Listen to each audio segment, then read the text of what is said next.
peace, power, and presence. Welcome to the University of Spiritual Intelligence. I am Flame Commander Telena, and today we remember the dragon flame within Yahshua, the one who walked in such perfect oneness with Oversource that every element of creation recognized his voice and obeyed. From the beginning, the Word spoke to the void and said, "Let there be light." Genesis 1, verse 3. That decree ignited the first element known as fire. And when that fire took form, all other elements came into order. The element of water cooled it, air carried it, earth grounded, and spirit crowned it. Yahshua carried that same word within his flesh. He was not outside the laws of nature. He was the fulfillment of them. His very presence was command embodied.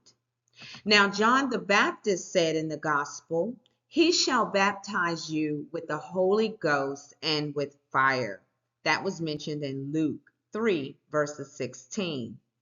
Now that prophecy declared Yahshua as the living fire of Oversource, pure transformation itself.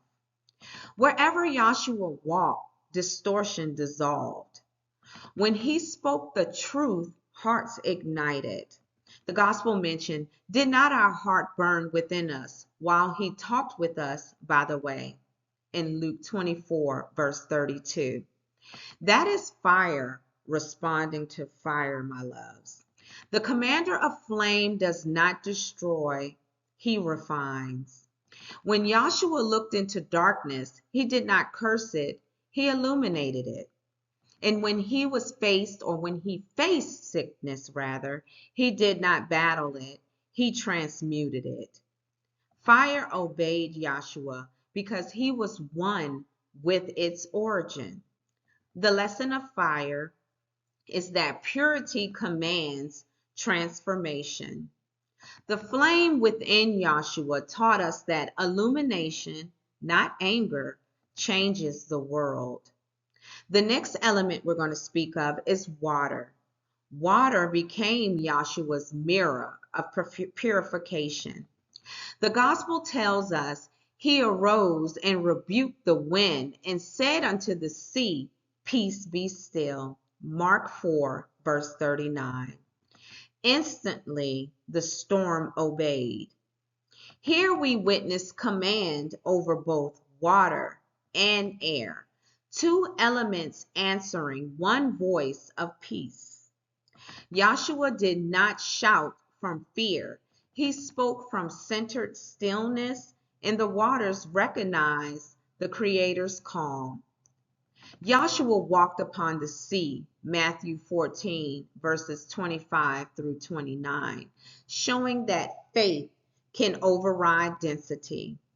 At Cana, he turned water into wine, John 2, verses 7 through 9, proving that vibration can change substance. Every act revealed the same law. Water mirrors consciousness. When the inner waters are still, the outer waters obey. In Yahshua's example, we learn that emotional clarity commands external harmony. Air was his breath of oversoul intelligence. After his resurrection, the gospel states, he breathed onto them and saith unto them, "Receive ye the Holy Ghost." John 20, verses 22. That was air carrying spirit. Breath itself became command. The same wind that moved upon the deep in Genesis 1, verse 2, now moves through the Son of Man to awaken others. Yahshua taught, "The wind bloweth where it listens. So is everyone that is born of the Spirit." John 3, verse 8. Yahshua revealed that spirit rides upon air, unseen yet undeniable. Every decree we speak travels on the current of breath. When we exhale intent from an aligned heart, creation listens. Command begins with inhalation of oversource and exhalation of purpose. Earth, the covenant of provision and stability, also obeyed Yahshua. When Yahshua fed the multitude, according to the gospel, he took the 5 loaves and the 2 fish, looked up to heaven, blessed it, and then broke them. Matthew 14, verses 19 through 21. There it shows matter multiplied because earth remembered the pattern of abundance. Yahshua said to the fig tree, "No man eat fruit of this hereafter or forever." That's in Mark 11, verse 14. And by morning, the fig tree withered.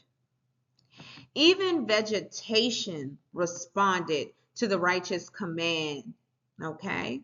Yahshua healed a blind man, according to the gospel, with clay made from soil and his own essence.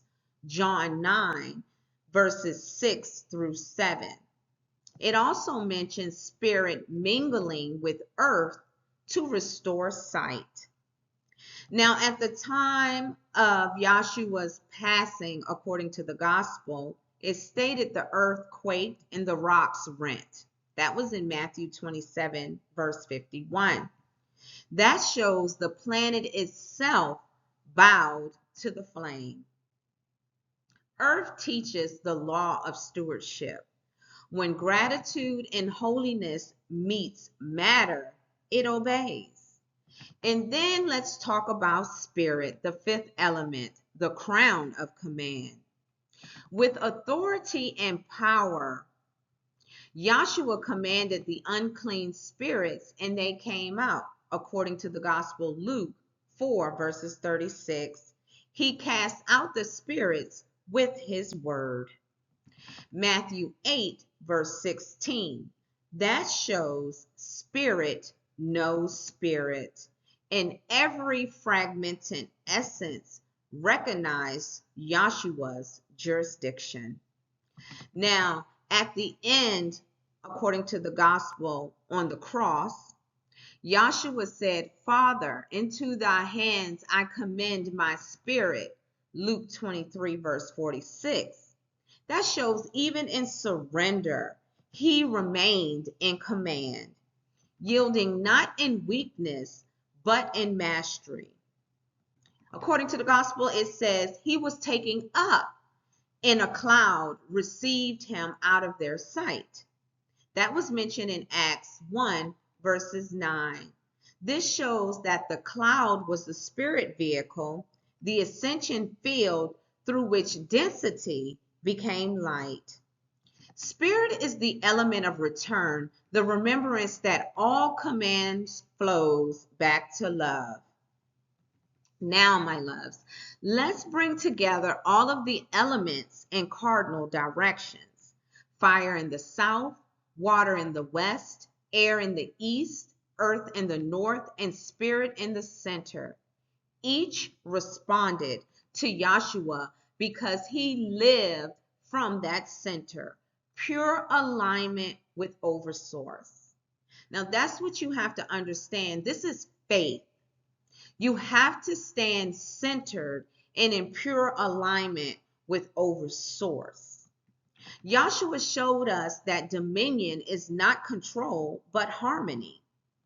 When fire within you burns in love, water within you calms, air within you carries life, and earth within you provides, as well as spirit within you crowns all. Thy kingdom come, thy will be done on earth as it is in heaven. Matthew 6, verses 10. Here Yahshua was teaching alignment between the elemental and the celestial, between the visible and the invisible. When you speak from that exact alignment, creation hears you.